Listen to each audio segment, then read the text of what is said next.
Hey there, I'm Dr. Amy King, otherwise known as Dr. Amy, and this podcast is The Most Important Medicine. If you don't know me, I'm a licensed psychologist, trainer, and consultant, and on this podcast, we're here to discuss how talking about trauma and providing a space for physicians to share their experiences is how we transform medicine. I work with physicians and healthcare organizations on the daily, and every time we begin these conversations, and I even hint at a discussion about trauma, I'm met with one of two things: either intense, compassionate curiosity or a whole lot of skepticism. And that's what we're here for, to make understanding and discussing trauma accessible, and even more important, how to respond to trauma so that you feel competent as a provider. Every time you join me, I want you to hear practical information and leave with tangible tools so that you can use these with patients today. All right. So today I have a special guest and friend, Dr. Jean Nicholson. Jean has a primary care clinic with Kaiser Permanente, a diabetes clinic for kids with type 1 and type 2 diabetes, and has been working in a multidisciplinary chronic pain clinic since February of 2022. He also works on the wards at Doernbecher Children's Hospital in Portland, Oregon, and volunteers for Gales Creek Camp, where he serves as a camp doctor for kids with diabetes. He most recently was given a Distinguished Physician Award by his colleagues at Kaiser Permanente. Once you hear Jean, you will not be surprised by this, as I am not surprised by that. So welcome, Jean. I'm so glad you're here. So good to be here. Super excited. Yeah, I'm going to just remind myself really quick. So people that are watching, I was going to spotlight, but I think we can see both of us now. All right. So I'm so glad you're here. That was my formal introduction of you. Why don't you tell people just a little bit more about you? Sure. Well, thank you so much. My resume sounds so good to hear it from somebody else. Yeah, I would add in there that I'm a dad and a husband. I have 3 kids. Soccer coach is one of my favorite things that I do. But there's always more than one resume. I think the other things that don't typically make it on a resume is I grew up with a fairly challenging childhood, many divorces, a lot of stress. I had an eating disorder when I was a kid. Different times I've struggled with depression and anxiety, and probably a lot of the other struggles that many other doctors have been through as well.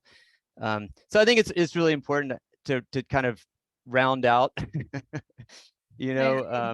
the person that I sound like on paper, and then the person that's living day-to-day life as well.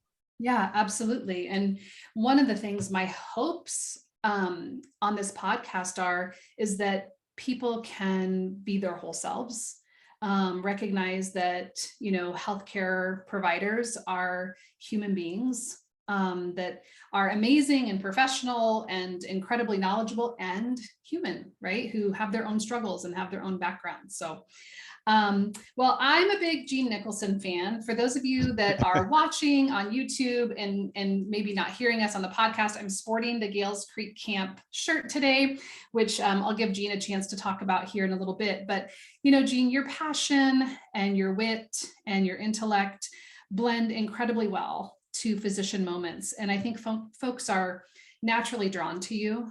I want to kind of back up and ask you a broad question about healthcare and trauma. How would you define trauma? That's a really good question. I would start by defining trauma with how I define coping. So the way I explain coping to the kids that I work with, I first really start with what feelings are. And we have a whole array of feelings, good feelings and bad feelings. And I name a lot of those.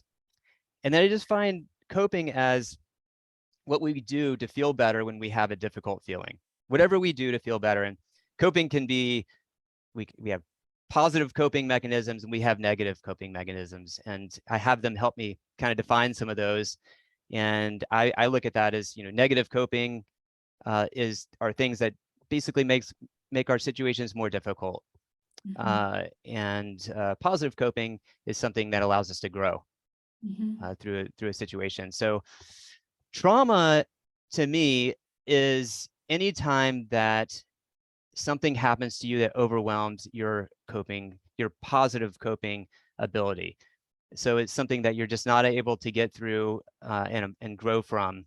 You may not be able to cope at all, or you may engage in unhealthy coping mechanisms. Yeah. Yeah. I love that you're differentiating for listeners kind of positive or less healthy coping mechanisms. But I want people to know all coping mechanisms are simply a way we've learned to alleviate stress, right? And if we don't have role models who are teaching us those healthy, positive coping tools, then we're left to maybe things that we've witnessed from family members that may not have been healthy, or from peers or things like that. So just out of curiosity, when you're talking to kids about healthy and non-healthy coping mechanisms, how do you start that conversation with them, just to help other people who might be wanting to have that kind of conversation? Absolutely. Well, I integrated into my well checks, basically. So when I introduce what we're doing when I'm doing a well child check, I tell them that what I think about for well checks is the big picture. And it's always surprising to me how many kids actually don't know what I mean by the big picture. So I say that, and I say, the big picture for me is that you have the healthiest body you can have, you have the healthiest mind you can have, and that you have a happy heart. And that's what I'm always thinking about every time that I see a patient. And I go on to, I explain that there are a lot of things that go into trying to achieve that. But for me, there are 5 things that I focus on. I'll just tell you that emotional well-being is one of those. And then I ask them, what do I mean by, your emotional health or your mental health? And if they're not really sure, I go in to describe what feelings are, and then I go through the whole dialogue that I just kind of described. That we all have feelings. It's normal that we all feel sad, happy, anxious, curious, frustrated. We run the gambit. Yeah. But then when we have those difficult emotions, so that's kind of how I start the conversation, is just kind of describing. And I think one of the things that I find the most powerful is that when I describe emotions, I'm using the word we. So I'm not saying you feel like this and this and this. I'm saying we all do. Right. And then I'm also, changing my voice and acting like I'm, sad or happy or mad just as I do it. So they're just seeing that, oh yeah, this is a normal thing. Even my doctor knows what it's like to have these various feelings. Yeah. So I really just try to normalize things, and put everyone sort of at ease. Oftentimes it's an adolescent or pre-adolescent and their parents in the room as we kind of move into these discussions. So healthy body, healthy mind, happy heart. Yeah, I that's like kind of the that. big picture. Yeah. Yeah. So on this podcast, we talk about how trauma can often present in the field of medicine, and you have some subspecialties in diabetes, and it sounds like most recently doing some work in pain clinics. So trauma can show up overtly, and sometimes really subtly. Can you speak to what it looks like in your area of specialty? Like, so that if another person that's listening wonders, like, how does trauma show up in families of kids with diabetes, or in kids with diabetes, or in pain? Like, what would I be looking for? Yeah, absolutely. Well, it can show up in so many different ways, as you know. In my primary care clinic, I see I'll tell you one of the ways I see it the most is friction between kids and their parents. Yes. When they come in and I just see body language, or overt verbal friction, I know that there's trauma. I know that if that spills out into the exam room where I am, I'm just seeing the tip of the iceberg, and there must be a lot of that going on at home. So to me, those are always big cues. Of course, there are kids who are just dealing with mood disorders. There's anxiety, depression, kids who are doing poorly in school, who aren't sleeping well. Generally, I can just get a sense of how, even if a kid isn't great at expressing what their mood is, I can get a sense of how they're doing by just watching them interact with me. Do you think that the very diagnosis of diabetes is traumatic for families? 100%, 100%. And Yeah. there's a spectrum just like everything else. So I work with some families who have multiple kids with diabetes. By the time they get to their third kid, it's not as big of a trauma. Mm-hmm. But yes, the first time, and for most families, who are dealing with type 1 diabetes, there's just one kid who has diabetes. Yeah, it's extremely traumatic. This is a scenario that oftentimes starts out in the ICU. If you can imagine that. When I try to explain what it feels like to families, I have providers close their eyes and just imagine that they're hearing the sound of, beeping in the ICU and of all those various alarms and then, imagine them seeing their kid lying in the bed, maybe awake, maybe not, with lots of IVs going on. And just to imagine what that feels like, especially if you have no idea what it all means and where's it going. You otherwise thought had a healthy trajectory, right? Yeah. And then, because it's not like, the diagnosis of diabetes usually comes very suddenly. There's an incident that occurs, right? And the child ends up in the ICU. Yes. It is a fairly explosive disease. You're going to, generally over the course of several days to a week or so, there are changes that, families are noticing that ultimately put them in front of a doctor. And then pretty quickly they get the diagnosis oftentimes. Yeah. So the initial diagnosis is definitely traumatic for the family, for the kid. And then you'll notice, it sounds like, smaller ways that trauma presents: friction between the parents and the kids, moodiness. What about just, I'm going to call it difficult to manage patients? Is that a way that trauma shows up? yeah, well, a lot of times I think trauma just manifests as anyone who's struggling. Yeah. Because trauma can be so many things. I see kids whose parents are deported, right? Parents who, kids whose parents are living on the street, or the kids living on the street, or all sorts of different things. But I see other kids who come from fairly affluent backgrounds who are really, really suffering too. So trauma, it can come from so many different places, and it can look, but it all looks like struggling. Yeah. If there's a kid who's struggling to manage their diabetes, it tells me a couple things. One, the kid's having a tough time, but also that the parent is having a tough time supporting the kid. And I think that is where I say this with a lot of sensitivity towards what parents are going through, but I think a lot of that is where the trauma for the kid happens.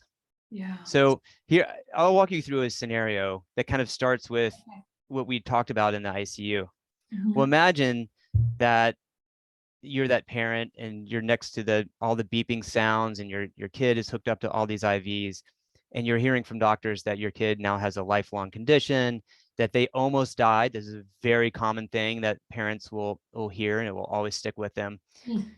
And not only that, but that they could die later if their blood sugars aren't, really kept in, this kind of tight range. Right. So suddenly you come from a place where you're a parent of a kid who can eat whatever they want, run around with their friends, do whatever, and they're going to be okay. They're just living a childhood, to a kid who you feel like could just die at any moment. Yeah. And what it's terrifying. I just heard with my mom brain, Jean, was monitor the crap out of that, because you need to keep this kid alive. Exactly. Yeah. Now, what happens in a parent's mind is I'll tell you the first thing that happens is they say, what did I do wrong?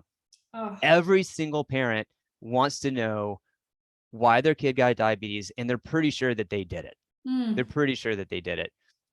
Did they breastfeed long enough? Was it the Cheetos that they put in the lunch? Was it the vaccine that they did or didn't get?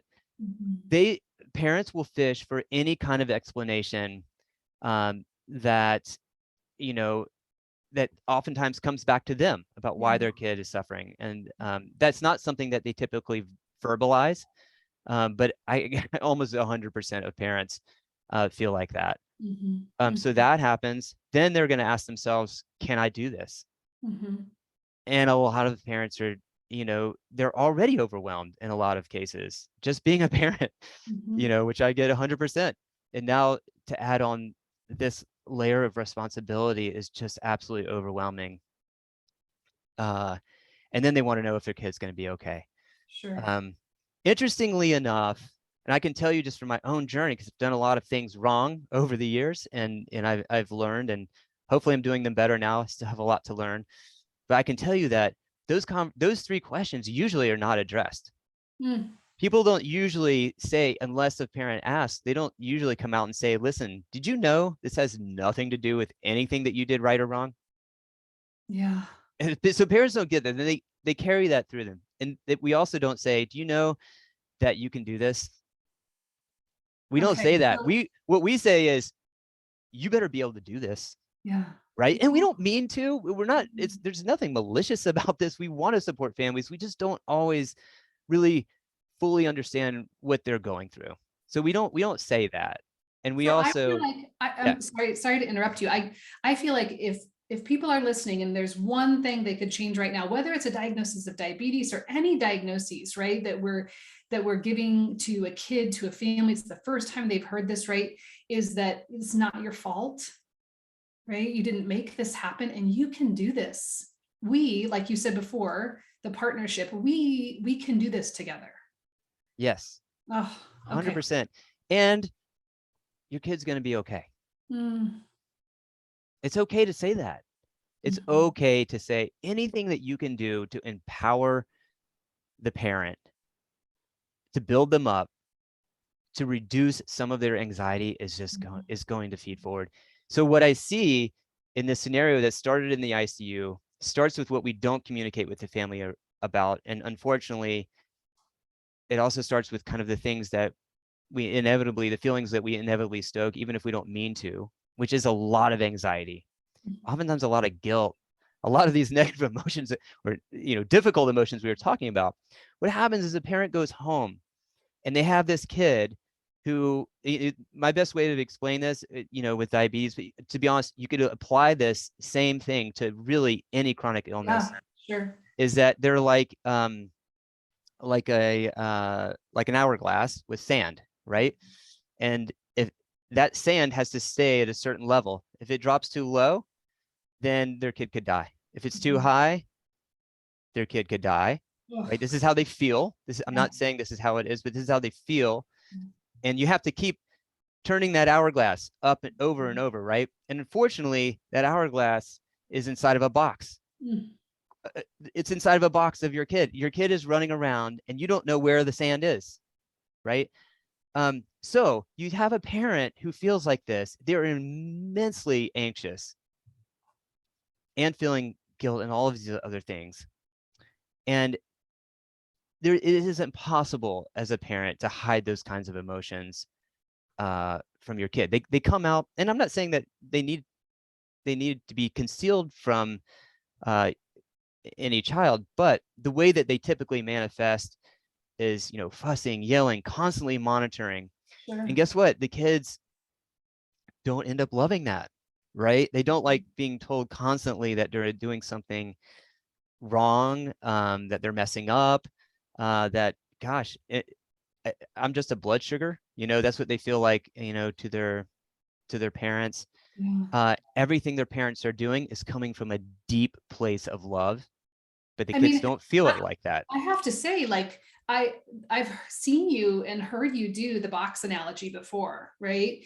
And for those of you that can't see it, like Gene holds up this box and like the hourglass is in the box. And as he describes it, as a mom, I feel anxious, right? Like you're telling me that I'm responsible for something inside the box that I can't see that could mean life or death for my kid. And that's terribly anxiety provoking. And so I just love and appreciate that so often you're messaging to the parent, you can do this and your kid's going to be okay. I mean, I don't even know. I don't have a child with diabetes, and yet I don't know the last time I heard that as a mom. Your kid's going to be okay, and you can do this. I mean, 100%. it's a message all parents need to hear so frequently. Yes, every parent in my clinic, in my continuity clinic, with or without a chronic illness, they all get that from me. Yeah. Every single parent, even the parent who is, wow, just from the outside looks like they are a total mess. I find something that I see that I can reflect back to them that's positive. There's nothing, I think I used back in the day, to me, that was not, that was something that would be irresponsible, because I would in some way be communicating to the family that I condone like all the things that they're not doing well. In some ways, I think that we all carry around this shame lever that we want to pull, and we don't call it that. We don't know what it is, but we feel like that is one of our most powerful tools. And oh my God, study after study show that shame leads to, worse behaviors in terms of healthy lifestyles, eating worse, sleeping less, more risky behaviors. All of that gets worse with shame. So I think the antidote to that is just like really finding what you can that is amazing. And to be honest, a lot of the families that I've seen that are really struggling, they have been through a lot of crap. Yeah. Yeah. And I love this yeah, concept, Gene, of a shame lever, right? Like, I think that people often use fear or shame as a way to guide patient behavior, right? Especially think about, like you were mentioning that you often work with like preteens and teenagers. So we're talking about kids who are thinking about sex, thinking about drugs, thinking about alcohol, peer pressure, school, future. And I think naturally people want to kind of scare them, shame them, right, into like making better choices. How do you shift that conversation? Maybe you have like a really tough parent in your office and they want you to just like be the hammer, like partner with them to be the hammer. I know I've been in those situations with their kid and kind of set them on the straight path. Like, how do you deal with those tough families? Yeah, that's a great question. Well, it calls to mind a story that was really transformative for me. Every provider out there knows the experience of a parent walking in the room and asking them to be the disciplinarian. They're leaning on you to shape their kid into, a certain kind of behavior, like a better behavior, because they feel like there's some validity that comes from you that they're not going to get, as you a have parent. the authority. Sure. Right. Sure. Yeah, I get that. So, gosh, and if I could do that with my own kids, I would want that too. I get it 100%. Oh my gosh, it is such a struggle being a parent and wanting different behaviors. So, we do whatever we can, right? I had a scenario where there's a 10-year-old girl who comes into me, and her mom walks in. The first thing she says is, "Nothing works. Nothing works." This is a girl with type 1 diabetes. I have talked to her endlessly about the dangers of diabetes. I've taken her to dialysis clinics so she could see what it's like. I've shown her videos of amputations because I want her to know how serious this is, right? Wow. And I need you to explain to her just how bad it is that she sneaks food or, doesn't want to take her insulin and all of those things. Now, my first reaction when I hear that is, that's absolutely horrible that you are abusing this child. Yeah. But I mean, if I step back, I can also really empathize with that mom. If I walk through that story that started in the ICU and what she's heard from doctors along the way, I'm looking at a mom who's absolutely terrified, and she's reaching for every single lever that she can get. Guilt, shame, educating, whatever it is that can keep her kid healthy, she's trying to do it. And if I look at it in that way, instead of what a terrible mom, that's when I can connect with this mom. So the first thing I say is, oh my God, you are terrified. Yep. So that's the first thing I do. I really try to validate what the parent's going through. You are so scared that she's going to die. You are so scared that she's going to be that kid, losing her kidneys or her legs or whatever. And you want to do whatever you can to keep her safe. Yes. Yes. You get it. Oh my gosh. I get it. I get it where you're coming from. And I asked for permission. Would it be okay if we talked about a different way that you could get there? That's how I can't ever open up a conversation with teaching. It's always got to start with validation. If any parent thinks that I don't get where they're coming from, nothing I say is really, it's all going to be hollow. They're not going to hear a word that I say, and I get that because I feel like that too.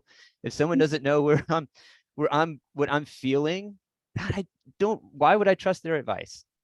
Maybe this is a good catalyst to talk about the acronym that you use when you're coaching parents. It's VB Coach, right?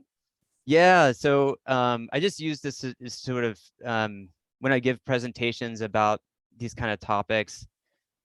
This is just one small acronym that I use, and it's volleyball coach for what it's worth. And V stands for validate, B stands for build up or bolster, and C stands for coach. So we all this is loosely based on motivational interviewing, but I think it's a little bit different. And in fact, I'm not sure if I really even strongly believe in the idea of motivating people. I really, and someone who's very into motivational interviewing will say, well, the whole strategy is to let them motivate themselves. But even then, I really not sure if I connect a lot with the idea of motivation. I do really, really believe in the power of just listening, of just letting someone heal really difficult emotions is what allows them to move forward. I agree. And the idea of motivation is, I don't know, it's really tough for me. It's like it calls to mind sort of an idea of like, a drill sergeant or somebody that's it speaks too much of like character, and this is nothing to do with character, right? In fact, I really try to remove any sort of any kind of notion that has any judgment to it at all. Everybody's doing the best they can, right? So anyways, so I think the most important part, if I were to say this volleyball coach thing, is validate and build up, and then maybe coach. But you so validate, which we already kind of touched on, is just really, first of all, getting them to express what's really going on. You can't really validate until you kind of know what they're feeling, right? One of my strategies to getting there is really asking about how things are going right now. I think too often when we start a conversation, how are things? How you doing? And it's kind of a very, very vague thing. If you start off with, how's your morning going? A lot of times people will get closer to how they're really feeling. Absolutely. Because they also want to know, they also feel that you kind of see them. Oh, like you really want to know about me, right? Like you're seeing me right here. I can't tell you how often I hear like, oh, we barely made it here, or, oh, to be honest, oh, today's been a rough one. And that's an opening. You have your hands full. Oh my gosh, you're doing so much. You're exhausted. Tell me more. What's on your plate? Now I have something that I can work with and I can validate. Yeah. Even if it's not explicit, a lot of times I might say, how's your morning? Oh, it's okay. If I say, oh my gosh, I heard a lot of exhaustion and the way you said that. Perfect. Now there's a connection. They know that I see them. They know it's okay to talk about the way that they're really feeling. So anyways, validating is a really powerful once you kind of like really see what's going on. And I always, saying what you see, to me is just one of the most powerful ways to get Super there. powerful. And then I think just as powerful as that next is that not just validating, but also just building up. Like, wow, man, you have your plate full. Yeah. Man, you made it here. I don't know how Yeah, you do it. exactly. I love that you find a way with every family to say to them, here's something you're doing well or right. Every family is doing, even if, like you said, you're like, whoa, I don't know what else is going on here. There's a lot, there's complexity, but there's one thing I'm going to find that's going well for this family today and that they're doing right. Yes. Yeah. Yeah, absolutely. And it's not, once you practice it, it's not hard. You can always, I mean, literally just showing up is a big deal. Mm-hmm. Mm-hmm. But also I can find little moments, in the visit. Oh my gosh, little Johnny is totally losing it over there. How do you stay so calm? I'm so impressed. I love that. Just finding the smallest things. Yeah. And sort of like, generally showing them like, oh my gosh, like even I would struggle with that. Mm-hmm. It's super powerful. So yeah, building up is super important. And I think, the coaching piece too, I think that too many times we feel like we need to be really explicit with our coaching. Mm-hmm. Mm-hmm. Um, and I used to do that a lot more. And now I'll say things like, you know, tell me about your parents when you were kids. Mm-hmm. So often I'll get like, ooh, well, my mom was a drug addict, and I was raised by my grandparents, and they were really strict, but I'm trying really hard to be, different than they were. Oh, really? Yeah. Tell me about that. And now they're talking about the parent that they want to be. I Oh, didn't say anything. yes. I love this. I mean, like when people hear the term coaching, right? So first you're validating, just helping them feel seen. Then you're building them up. Anything you can find that they're doing well, they're doing right. And then coaching, you're not like, this is what you should do, like coaching someone. You're saying, I want to learn more about you. I want to chat with you. I want to, like, I think about the term coach you up, right? That's what it reminded me of when you said, now they're talking to me about the parent they want to be. Yes. I Yeah. mean, And it's so powerful. I had a mom the other day who was really struggling with parenting their their elementary school kid who was having a lot of behavioral issues.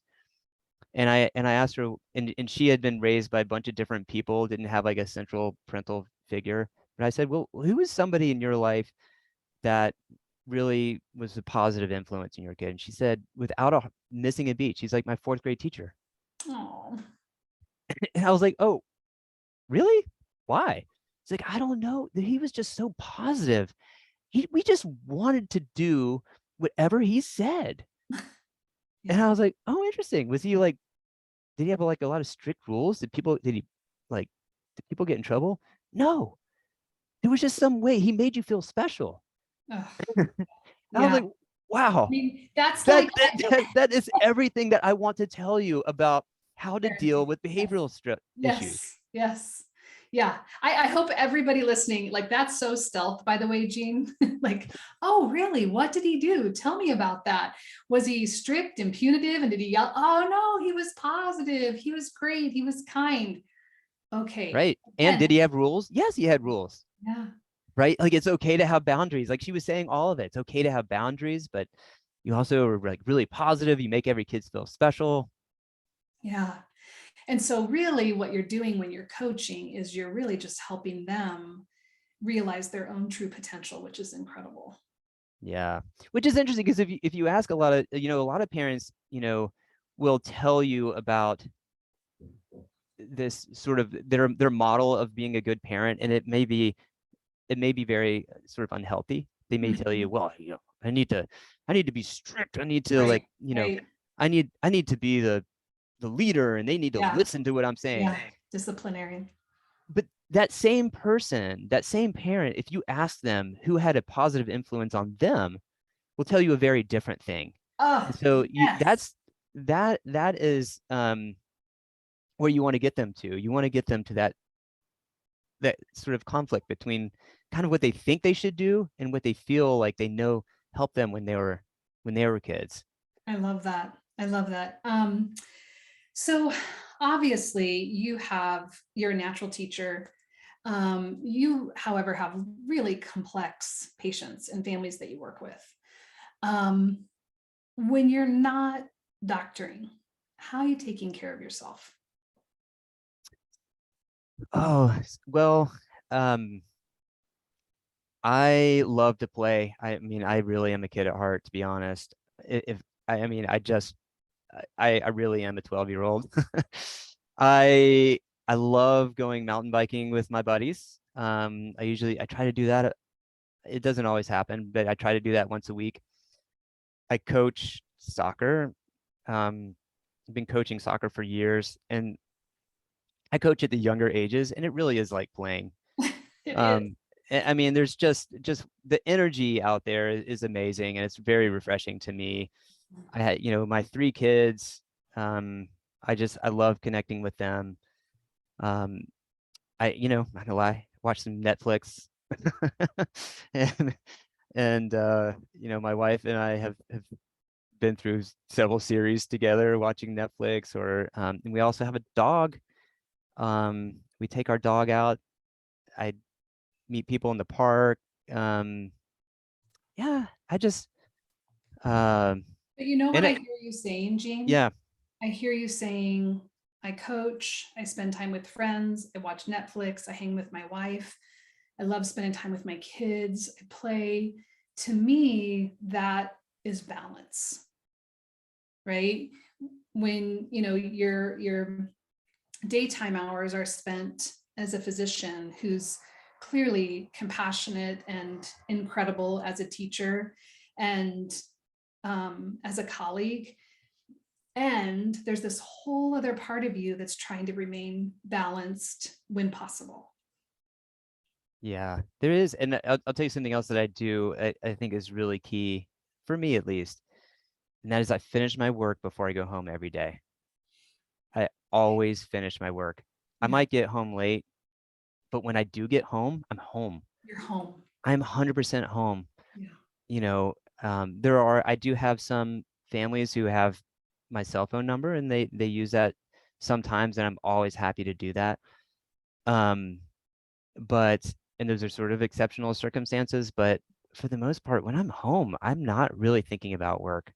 That's I so important. Oh, it feels so good. It feels Mhm.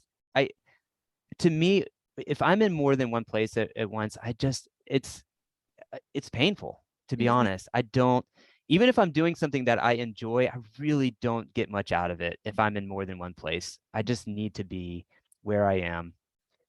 Because So your brain is somewhere else. yeah, Yeah. Yeah. yeah, Um, I know we're getting ready to wrap up, but I can't not ask you this because you just mentioned being off work when you're really off work. How do you get out of there? I mean, with all the stressors of electronic health record, returning calls, like, do you set a limit for yourself? Do you set a time frame? Are you working differently during the day so that you can do that? Like, is there any little golden nugget there? yeah, absolutely. Well, I'll tell you, I'll just take a minute to explain this. A while back, I had a very, very transformative experience with a sleep therapist.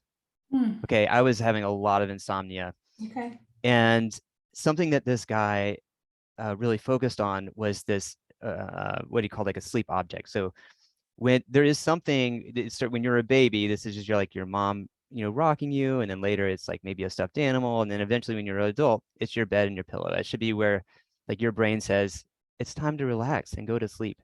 Yeah. You're not saying that, your brain is just knows that. And a big part of that is not carrying your phone into your bed and doing other things and not getting into bed until you're actually sleepy, not just tired, right? Mhm. The reason I say that is I think it's very instructional for a lot of different things that we do. And for me, one of those things is work. So when I when I log out of our electronic health record system, that's Mhm. my brain saying now I'm done. I I've just trained myself to do that, and I consider finishing my work as a non-negotiable. Yeah.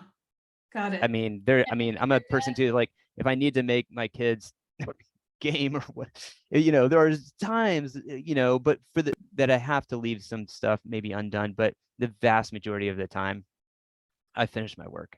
Yeah. So it's a non-negotiable, and I really try to have this moment when I log out at the end of the day where my brain just says, now I'm going home. Yeah. I just see home. I love it. As therapists, we call those like transition objects, right? Or like, you were talking about like with sleep, right? It's this object that you associate with sleep, and like logging out is literally logging out of work for the day. Yeah. I think that's so important.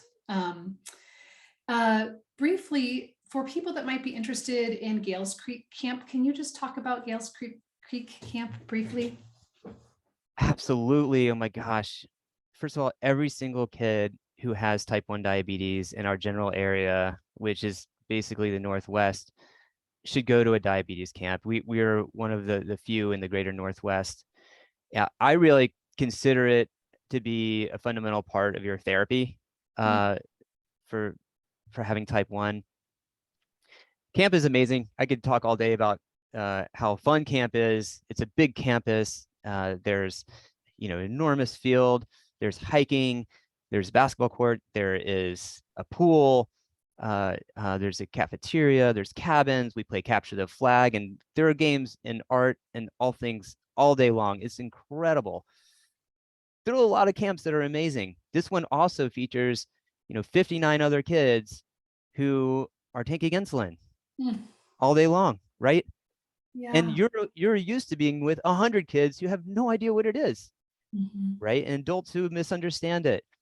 Yeah. All of a sudden, these kids get to feel normal. Yes. And they get to have fun, and their parents, a lot of the parents, get to meet each other, and say, "Oh my God, you get it," right? So that parent who's been through the ICU experience and all of those stuff and all of those things suddenly has just a little bit of healing because they know that somebody else has been through it too.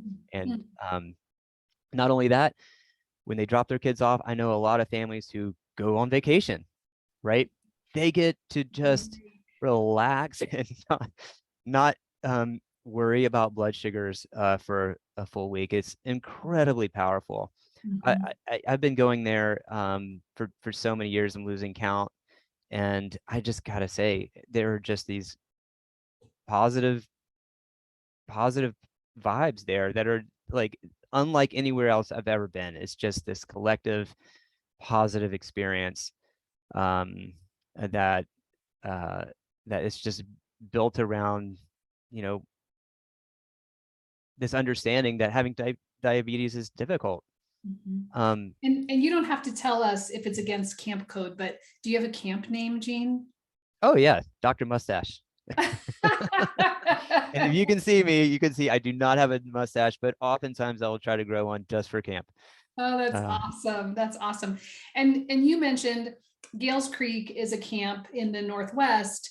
Is there an international way or a national way if other families are interested, but they might not be in this area, to learn about camps for kids with diabetes? Absolutely. Well, I mean, the first thing they should do is just talk to their doctor. Their doctor will probably know about a local camp. Yeah, but if not, Google.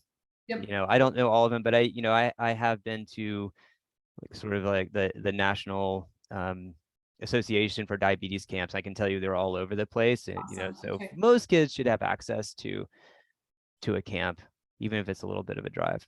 We'll link up to Gales Creek Camp in the show notes so that people can learn about it, because it is incredible. I had the opportunity to talk with all of you and Rob Daly, your executive director, and a group of parents. You have an incredible parent support group available as well. Yeah. So even outside of the summertime, we're doing monthly parent support groups. I love that. I'm pretty much always there. I love those. Okay. Just a couple of what I call rapid fire questions before we're done for today. Are you ready? Let's do it. Okay. What's one thing that people get wrong about physicians? I think that I would say that maybe a lot of people don't realize that physicians are scared. I think, physicians are scared of not knowing what they need to know. They're afraid that they're not the expert that they should be. They're afraid of making mistakes. They're afraid of getting sued. They're afraid of losing the confidence of the people they're taking care of. I think they're afraid of not being able to meet the needs of their patients. Yeah. Sometimes they're afraid of like patients getting too close to them, or wanting too much from them. I just think there's all these fears that pretty much almost every doctor I know carries around. Yeah, that's a heavy, heavy carry. How long have you been practicing medicine? I started my residency in 2005, so whatever that math Okay, turns out to be. 17 plus years. So if you could go back to young Dr. Nicholson, what would you tell him? I would say, um, first of all, I would say get over yourself. You don't have to be an amazing doctor. You just have to be a human. And that is where you build the best connections with the patients you work with. Patients see right through it when you try to be a know-it-all. Oh my God. It's the most obvious thing in the world. I and patients don't love it. Right. And so I would just say, say you don't know. Say you're baffled. Say that's a Wow. shoulder that's a shoulder shrugger for me. I don't know, but I'll go and find out. I think that's really, really key. I can tell you a really poignant moment for me where I started to learn this lesson was actually during residency when I was rounding in the ICU, and I happened to be on the same rotation as my wife, who also was a resident. And I was not prepared for rounds. Rounds are where you walk around and the attending doctor is asking everyone to report on their patients. I just wasn't prepared. I had tried, but it was I had very complex patients, and I was so stressed. So when it came to my time to present, I looked like a deer in the headlights, and I was sweating, stuttering. I looked like I was guilty of something. And then later we rounded on one of my wife's patients, and she reported everything, including the labs. And my attending doctor said, "You know what? Those are yesterday's labs." And my wife said, "Oh yeah, sometimes I lie." And it was just like this joke, and that everyone laughed on it. And I thought my first reaction was, that's so unfair. Like, I worked so hard to try to get the right information, and I didn't get it on time. And she just sort of passed this off as like a very human moment. But I also, instead of just being resentful of that moment, I really thought about like, okay, like what am I getting wrong here? I'm just a person, and my attending would respond so much more to me just being a person Yes. than to me being so insecure about what I just did wrong, about how, so anyways, I think just getting over yourself, just being a person is golden.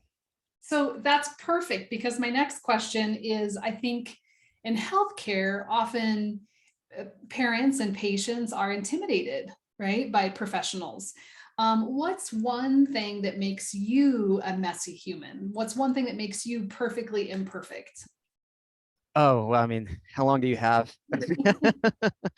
I'll tell you one thing that I really struggle with, and I definitely feel like I wear a responsibility for this, but it's also just a reflection on just modern times maybe.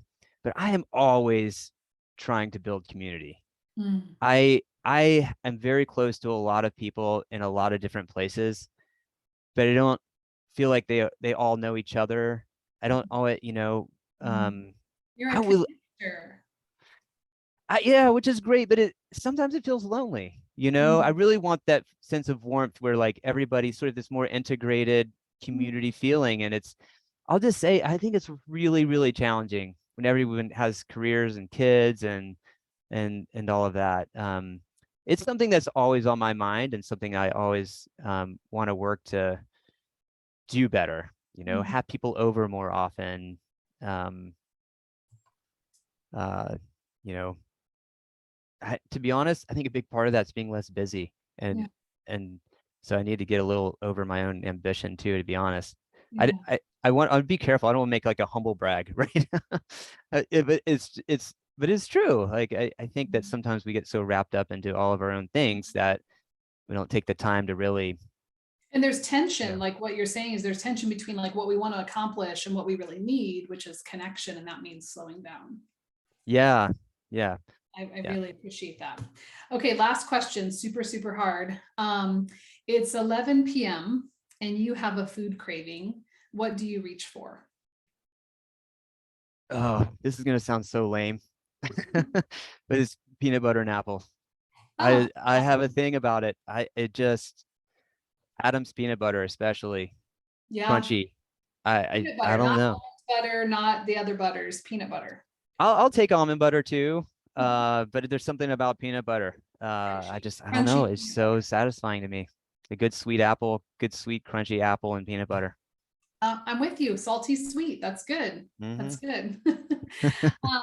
Well, thank you so much. Thanks for being on here. And I have to say, I hope people learn more about Gales Creek. I hope they listen to this podcast. They're going to get so much out of it.